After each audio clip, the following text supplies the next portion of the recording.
Prior to when anorexia controlled our minds. When we used to live. When we used to live. When we used to live. When we used to live. How do you think it made me feel? What? How do you think it made me feel? What? So I'm going to be really honest now, okay? So from the time I was about 12 until I was 17, and now, I don't know, I guess I just felt like you never really saw me. And I never asked you why, and I guess I never really said to you, stop looking at my breasts, because I didn't want to give you the satisfaction of hearing me say breasts. You like the poems I read to you? What about the ones I didn't read to you, the ones about my body? I don't have any real answers about it, and I don't know how you felt about it either. I know your mother used to tell you to sit up straight. I know you were thinking about her. You had a fucked up mother and you didn't want a fucked up kid, didn't you? Were you trying to make me more normal or less normal? I know you say that you're proud of me, but you didn't used to be, did you? What would you be proud of? I don't know why we can just be honest with each other. Please, interrupt me. What would you say? I don't know what you would say.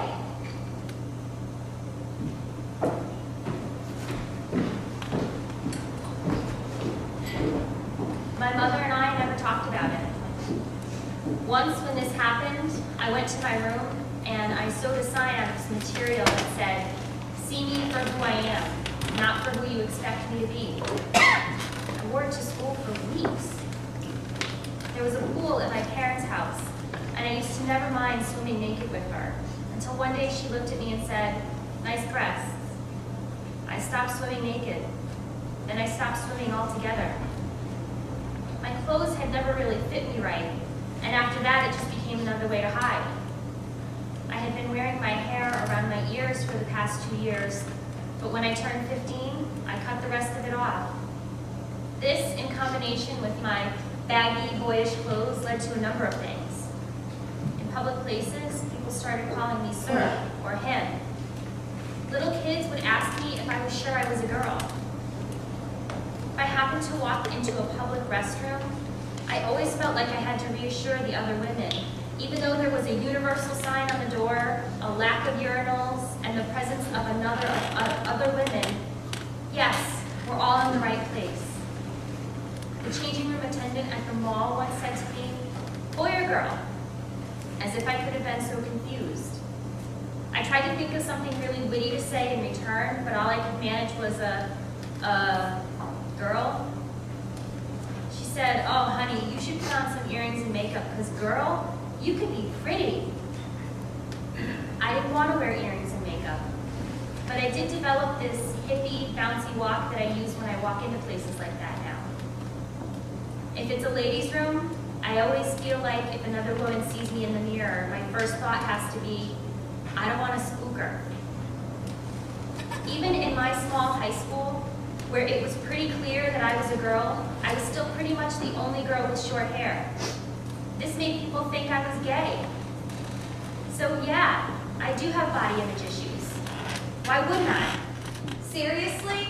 I asked you about 25 billion times. Stop calling me by another girl's name when you lean in to kiss me.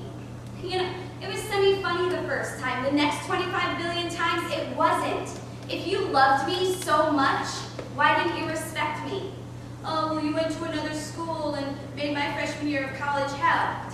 I left you for school? Oh my God, 2 hours, so far away. You know, I felt bad then. Like I was inadequate as a girlfriend or just a heartless person. Now I'm just angry. I lost a year of my life to you. A year. You were a manipulative bastard, you messed with my head, and you didn't want a relationship, you wanted control. It started with a flat-out admittance that you thought blondes were the prettiest, then redheads, and then brunettes. You weren't kidding with me. I never understood why you wanted me when you said that. I've been brunette my whole life. And then there were the other girls. Oh, well, this hot blonde slipped her number in my back pocket and invited me to a party, and I don't want to be rude, so I'm going. What about me? Oh, don't go to any parties at school. I don't want guys looking at you. I don't date girls who drink.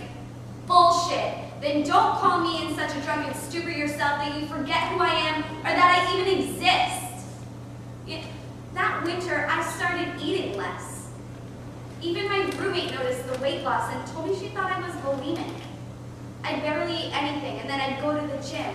Also that you might find me more attractive, like those pretty girls you were always telling me hit on you at school. Also that you might focus on your girlfriend instead of the girls around you.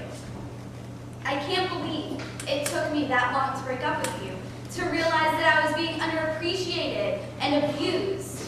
And the further I get from it, the more I realize you were never worth my sanity or my self-esteem. And now I'm with someone new, someone who appreciates me, loves me for who I am, who tells me that I'm beautiful every time that I see him. He's your polar opposite. But you ruined me. For so long, this wonderful guy told me that I was beautiful, and I could never believe him. I was just too busy waiting around for the bad things to happen, the fights, and the sarcasm. It took 3 months of constant convincing from this patient boy for me to finally believe him. And now I no longer feel that people judge me on my weight or how my face looks. I carry myself proudly, and I'm so glad that from now on, the only place that you will ever exist for me is in my past, because I am so much better than that. I'm getting better too. I can't wear t-shirts or shorts still, but my drawer full of jeans and baggy shirts is starting to fit me a little bit better. Sometimes in public I still get mistaken for a guy, but it's not really from people that I care about, so that's important to me. A few years ago, I sort of stopped being able to dance. I know that sounds silly, but that's what happened. But now, because of my friends, I can dance again. I can dance again.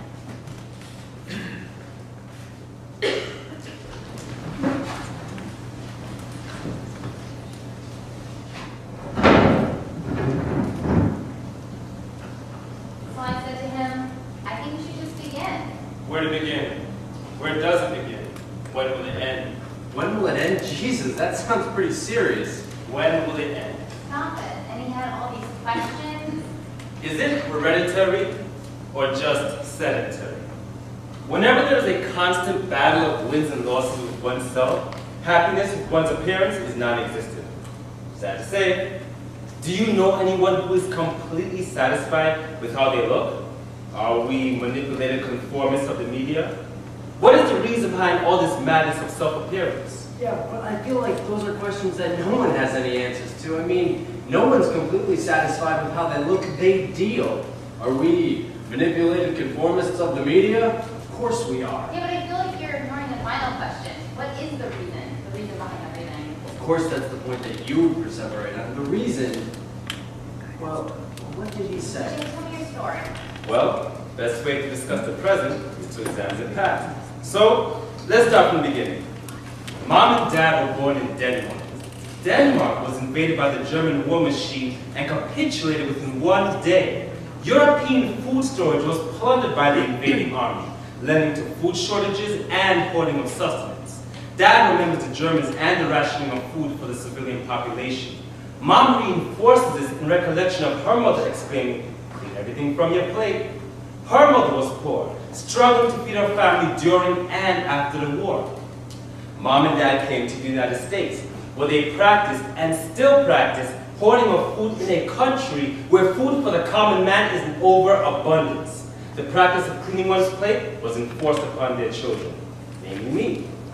Memory serves of plentiful meals, overabundance of snacks, as was the tradition of post-war Denmark, mixing Danish customs of eating breakfast, mid-morning snacks, lunch, coffee and pastries, dinner and after-dinner dessert, with the abundance of food available, makes for an unbelievable amount of food consumed.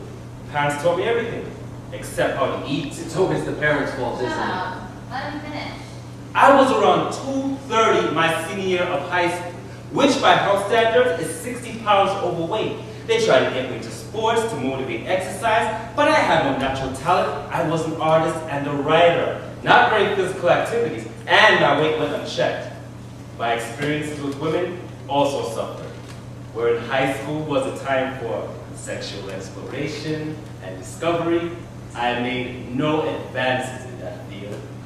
I had a girlfriend, but I felt it was more out of pity than attraction. She had many boyfriends. It wasn't until I joined the Marines